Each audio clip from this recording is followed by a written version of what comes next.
네, 반갑습니다. 우리 골드문TV 구독자분들, 골드문TV 회원분들, 반갑습니다. 비트마로 전문가입니다.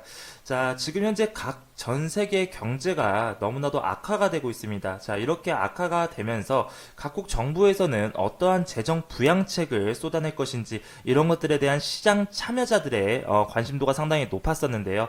자, 오늘 미국에서 제시한 2,500조 원, 한국 돈입니다. 2,500조 원의 슈퍼 경기 부양 정책이 미국의 의회에서 또 통과 실패가 되면서 시장 참여자들의 실망을 좀 안겨줬다라고 좀 말씀을 드릴 거고, 자, 그렇기 때문에 시장에 대한 실망 매물들이 나오면서 여전히 전 세계 경제는 상당히 위축되어 있다라고 이렇게 좀 풀이를 좀 해드리도록 하겠습니다. 자, 그렇다면 지금 현재 2,500조 원의 부양 정책을 왜 미국 의회에서는 통과시키지 않았는지, 그로 인해서 가장 중요한 거죠. 세계 경제에 어떠한 타격이 또 예상이 되는지, 그로 인해서 우리가 실질적으로 가장 중요한 거, 암호화폐 움직임은 어떻게 될 것인지, 이런 것들에 대해서 같이 좀 말씀을 드려보도록 하겠습니다.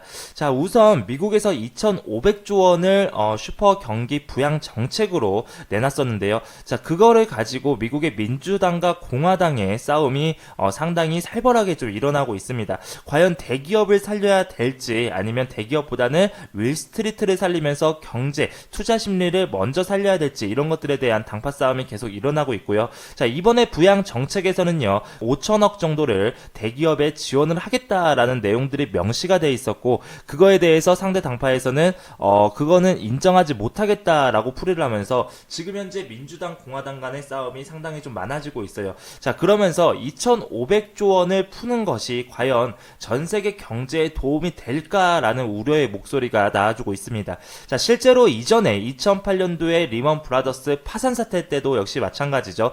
경제가 좋지 않게 되면서 각국의 정부들은요, 경기 부양 정책으로 상당히 많은 돈을 풀게 됐습니다. 자, 그런데 과연 돈을 푼다고 경제가 살아날까? 이런 것들에 대한 의문이 있다라고 좀 말씀을 드릴게요. 자, 경제가 살기 위해서 일단 돈을 풉니다. 돈을 푼다라는 건 뭐예요? 결과적으로는 각 기업들 또는 각 자영업자들에게 낮은 금리로 대출을 시켜준다라는 겁니다. 자, 대출에 대한 이자를 실시간으로 유예를 시켜준다라고 하더라도 결과적으로 그 자영업자들은, 사장님들께서는 그 대출금을 갚아야 되는 거고요. 자, 갚지 못하고 기업이 파산 사태에 이뤄진다라고 한다면, 자, 국가에서도 마찬가지 푼 돈을 회수를 할 수가 없게 됩니다.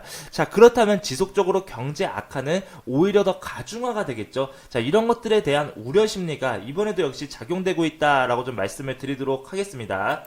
실제로 이번에도 2,500조 원의 상당히 많은 돈을 푸는 것까지는 오케이 한다라고 나와주고 있죠. 하지만 그 돈을 푼 다음이 문제입니다. 지금 현재 그 돈을 풀어서 경제에 대한 이런 회복이 가능하다라고 보여지면 상당히 좋은 정책이 될 수 있겠지만, 지금 현재 블룸버그라든지 그리고 미국 연방준비제도의 이런 의원들이라든지 총재들죠.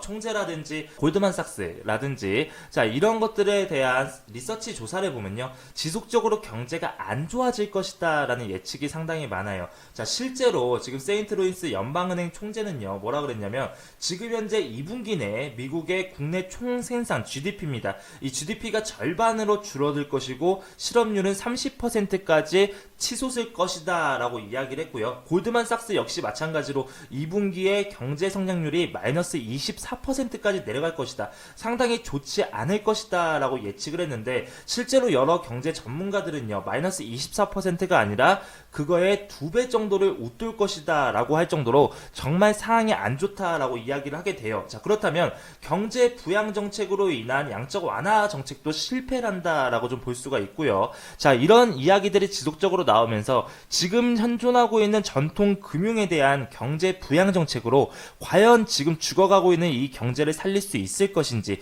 금융위기가 아니라 실질적으로 실물 경제위기가 다가오고 있는 이 시점에서 앞으로도 실적 발표라든지 정말 지속적인 실적 축소라든지 정말 불안한 요소들이 상당히 많습니다. 과연 그렇다면 이런 상황에서도 돈을 푼다라는 정책으로만 경제 부양이 가능할지, 이런 것들에 대한 의구심을 품는 사람들이 점점 많아지고요. 그로 인해서 금이라든지 비트코인이라든지 이런 자금들로 다시 한번 돈이 들어올 가능성이 크다라고 나와주고 있어요. 실제로 처음에는요, 경제가 무너지기 시작한다라고 한다면 경제 투자 시장 참여자들의 이런 위축 심리로 인해서 모든 투자 시장이 하락을 하게 됩니다. 제가 지난 영상에서도 말씀해 드렸지만 이전에 2008년도 경제 위기에서도요, 금값 역시 하락을 또 진행을 하게 됐죠.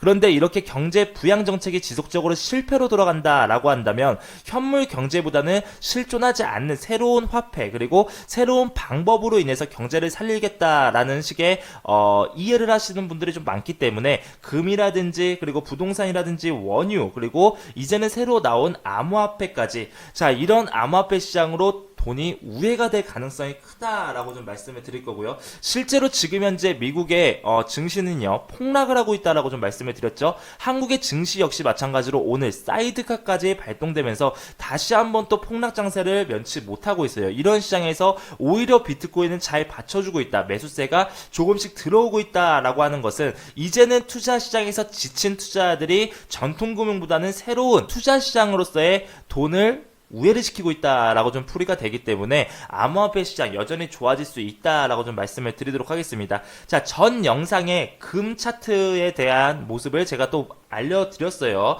전 영상까지 같이 보시면은 지금 시점이 이런 시점이구나, 다시 한번 매수세가 들어오고 있는 시점이구나 라고 좀 보여주면 되고, 결과적으로는 비트코인은 앞으로의 반감기 이슈, 지금 현재 주식 같은 경우에는요, 앞으로의 불안 요소가 상당히 많습니다. 실적 발표에 대한 이슈들, 그리고 추가적으로 대출금을 갚을 수 있을지에 대한 불안 심리, 자, 이런 것들에 대한 악재가 남아있다면 암호화폐 같은 경우에는 이제는 제도권 특근법까지 포함이 승인이 되어 있는 상태에서 이제는 앞으로는 반감기에 대한 이슈도 있고요, 지속적으로 개발되고 있는 프로젝트들도 있기 때문에 오히려 좋은 모습들, 호재가 앞당겨 있다. 그렇다면 서로 상반된 모습을 다시 한번 보여줄 가능성이 크다, 이렇게 조금 말씀을 드리도록 할게요. 그래서 지금 경제에 대한 위기 일시적입니다. 우리 투자자분들, 결과적으로는 암호화폐로 자금이 들어올 가능성이 상당히 크기 때문에 지금 가지고 계시는 분들 조금 더 좀 기다려보셔라, 조금 더 힘내셔라 라고 말씀을 드릴 거고, 그 동안에 너무 힘들어요 라고 하시는 분들은 이 소개글 있죠, 제목을 클릭을 하시면 밑에 소개글이 나옵니다. 그 소개글에 카카오톡방 링크로 들어오셔가지고 문의를 주신다면 제가 조금 자세하게 종목에 대한 설명들, 시장에 대한 설명을 해드리겠다라고 좀 말씀을 드리도록 하겠습니다.